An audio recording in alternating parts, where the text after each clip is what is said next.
Qytetarët do të mund të marrin SMS të përcaktim vizite edhe në gjuhën shqipe, por kërkesën për gjuhën e tyre të preferuar, ata duhet t'ia adresojnë mjekut familjar.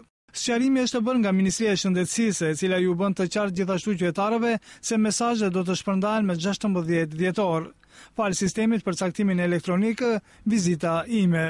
Fillimisht të gjithë qytetarët do të marrin SMS-t në gjuhën maqedonase, por pasi të shkojnë tek mjeku am, do të kenë zgjidhje të marrin formularin në gjuhën e tyre që duan të deklarohen, dhe po në të njëjtën gjuhë do të marrin edhe mesazhet në celular.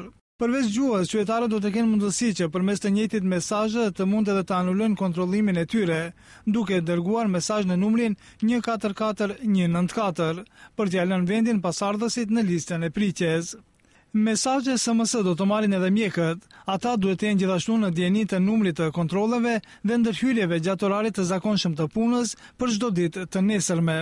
Por nga ana tjetër, nëse një pacient refuzohet pa arsye nga vizita e tij, ai ka të drejtë të kërkojë paratë për shpenzime të udhëtimit. Sistemi që u promovua nga Ministria e Shëndetësisë ka për qëllim që të zvogëlojë kohën e pritjes në institucione shëndetësore, si dhe të rrisë cilësinë e shërbimit shëndetësor. Në këtë mënyrë, edhe mjekët do të koordinojnë më mirë shpërndarjen e pacientëve dhe pritjen e tyre për diagnostifikim.